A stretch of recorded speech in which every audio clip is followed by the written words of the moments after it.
네, 자, 83회 실무시험 나머지 마무리 짓도록 하겠습니다. 자, 5번 문제입니다. 일반 전표 입력 메뉴에 입력된 내용 중 다음과 같은 오류가 발견되었다. 입력된 내용을 확인하여 정정하시오.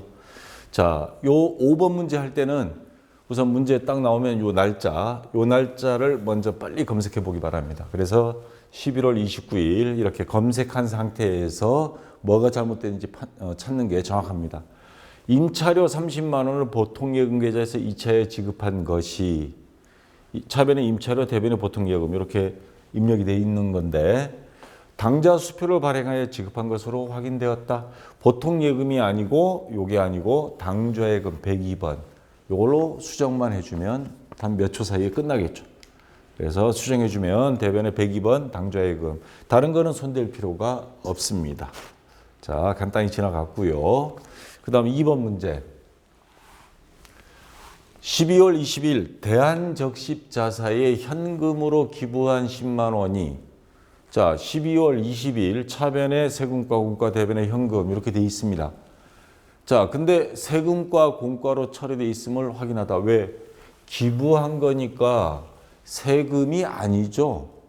이거는 내도 되고 안 내도 되는 자발적인 거니까 그래서 기부금으로 수정해 줘야 됩니다. 자, 영업의 비용으로 처리하는 거죠. 그래서 요 세금과 공과를 기부금으로만 수정해 주면 되겠습니다. 그래서 차변에 953번 기부금, 나머지는 손댈 필요 없습니다. 자, 아주 간단히 나왔죠. 자, 그다음 6번 문제 결산 정리 사항입니다. 다음이 결산 정리 사항을 입력하여 결산을 완료하시오. 4월 1일에 당사 소유 차량에 대한 보험료, 보험기간은 2019년 4월 1일부터 2020년 3월 31일까지 36만 원을 지급하면서 자산으로 회계 처리하였다. 자, 요 문장에서 요거 잘 확인해야 됩니다. 4월 1일 분계가 어떻게 된 거냐 하면 자, 보험료를 1년치를 지불했어요. 4월부터 다음해 3월 31일까지. 만약에 현금으로 지급했다. 그러면 현금 36만 원. 수표 발행했다 하면 당좌예금 되겠죠. 근데 차변에 자산으로 처리했다는 건 일반적으로 보험료 이렇게 적으면 비용으로 처리한 거고 자산으로 처리했다면 선급 비용으로 처리했다는 거죠.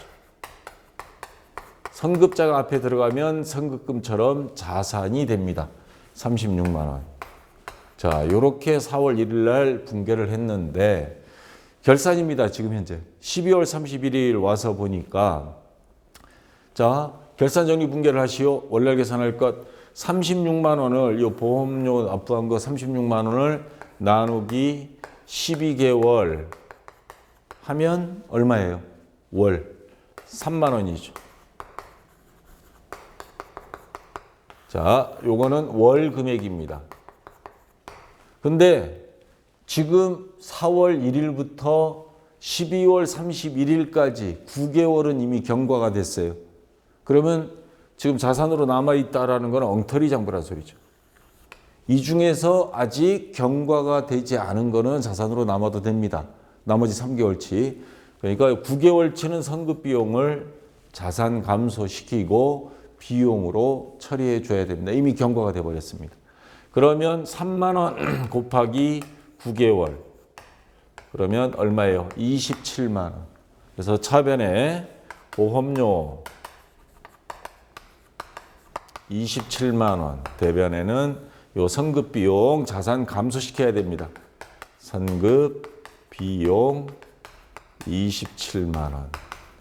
자, 이렇게 해서 입력하면 차변에 821번 보험료 27만 원, 대변에 133번 선급비용 27만 원 이렇게 입력해 주면 되겠습니다. 자, 됐고요. 그 다음 2번 문제.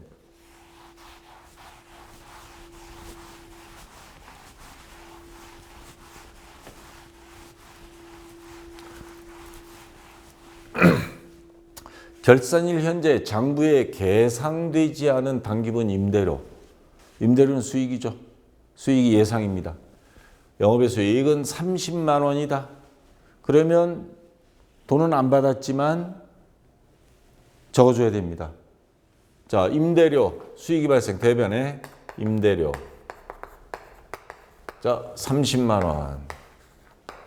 그리고 아직 받지는 못했어요. 그러면 미수, 임대료가 수익이니까 미수, 받지 못한 수익 30만 원. 자, 이렇게 해서 입력을 해주면 되겠습니다. 그래서 차변에 116번 미수 수익 30만 원, 대변에 임대료 904번 30만 원 이렇게 입력해주면 되겠습니다. 자, 됐고요. 자, 그 다음에 대손 충당금 설정하는 문제인데 매출채권, 외상매출금 받으러 잔액에 대하여 1%의 대손 충당금을 보충법, 차익보충법입니다. 자, 무슨 말이냐면 지금 이게 시산표입니다. 시산표를 검색을 해서 보니 12월 자, 검색을 해서 보니까 외상매출금이 3억 5,365만 원입니다. 그러면 자, 외상매출금부터 외상매출금 대손충당금 금액은 얼마가 나오느냐? 3억 5,365만 원. 1%라 그랬죠. 곱하기 0.01. 자, 그리고 보충법이라 그랬습니다. 대손충당금 작년에 설정해서 쓰다 남은 거. 대손충당금 잔액 요 금액이죠. 235만 원. 요거를 뺍니다. 자, 빼면 금액이 나오겠죠. 자, 요게 118만 6,500원. 자, 외상매출금 대손충당금 이렇게 나왔고요. 그 다음 받을 놈 대손충당금 받을 놈 자, 잔액이 9,137만 2천 원입니다. 9,137만 2천 원 곱하기 0.01 마이너스 마찬가지 대손충당금 잔액이 있습니다. 80만 원. 자, 빼면 자, 요거는 11만 3,720원.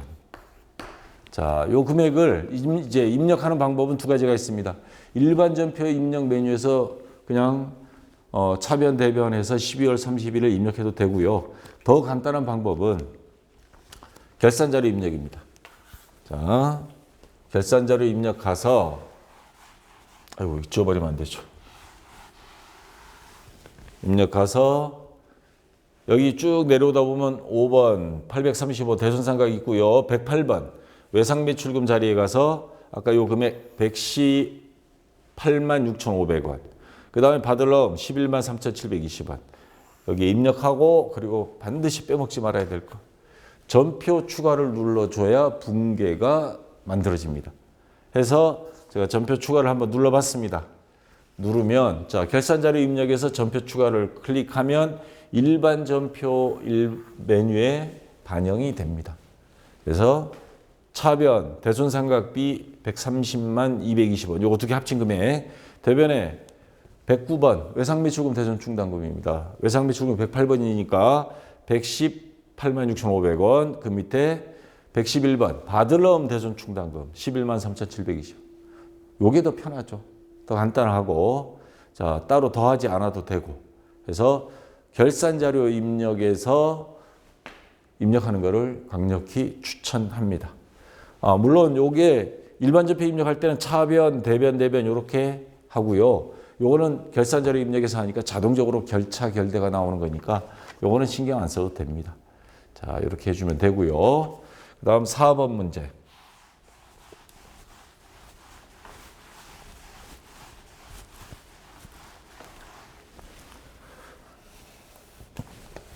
자, 10월 1일 우리은행으로부터 5천만 원 연이자율 6%로 12개월간 차입했습니다. 10월 1일부터 2020년 9월 30일까지. 이자는 12개월 후 차입금 상환 시에 일시에 지급하기로 했습니다.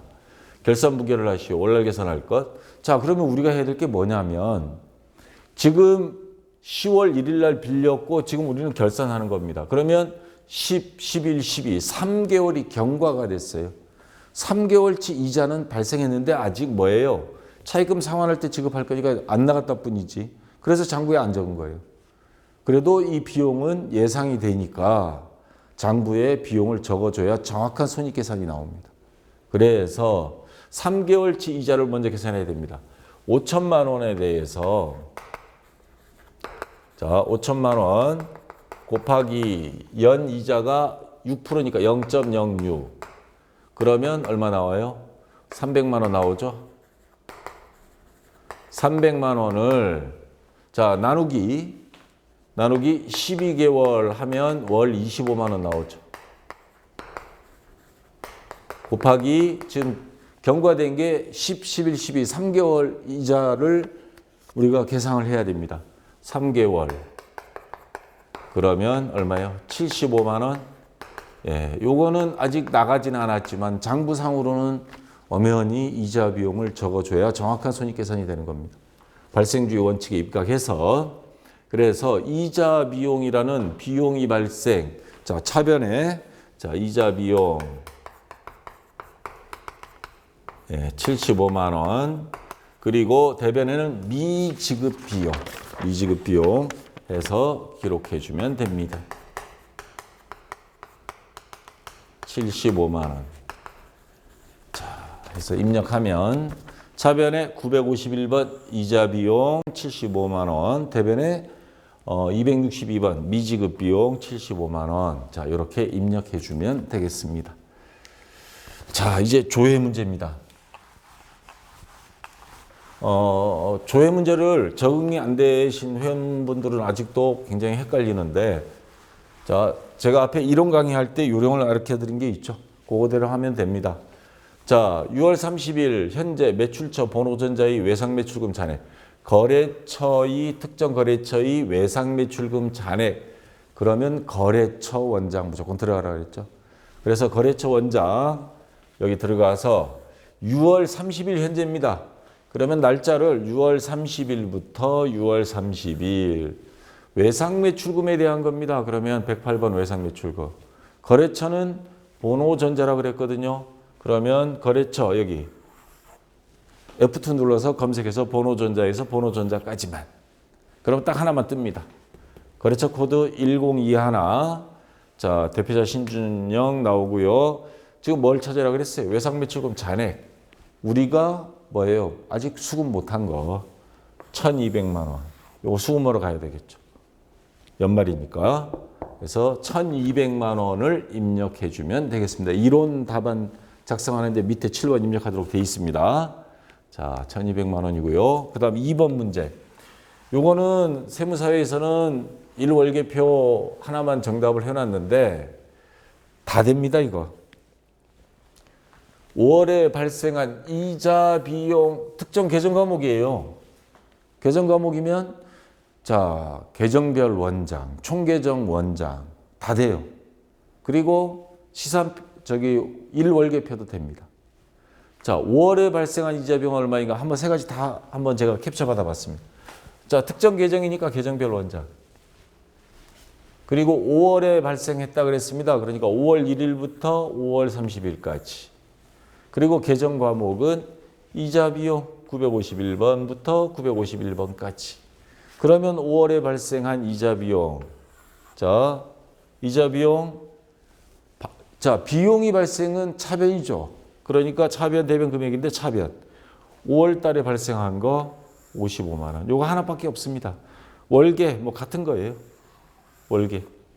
뭐 여러 개 있으면 월계를 보면 되겠죠. 자, 이렇게 해서 계정별 원장으로 보는 방법이 첫 번째 방법이고요. 특정 계정 과목이니까 총계정 원장 봐도 됩니다. 총계정 원장 월별 5월 1일부터 5월 31일 이자 비용 똑같아요. 자, 5월 달 55만 원.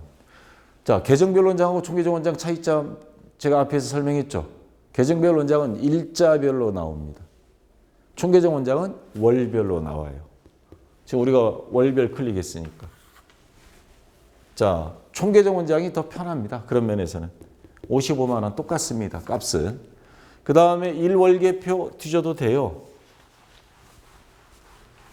자, 월계표 가서 여기 월계표 클릭하고 1월계표에서 월계표 5월부터 5월까지 그럼 5월 한 달. 자, 엔터 치면 계정 과목 중에 비용 쭉 나오다가 여기 영업의 비용, 이자 비용이 있습니다. 비용이 발생 차변이니까 차변에 55만 원. 자, 요거 찾아서 입력을 해도 되고요. 저는 이 1월계표보다는 제일 쉬운 거는 총계정 원장이 제일 한눈에 딱 띄고 쉽고. 자, 이렇게 해서 1월계표 가도 되고요.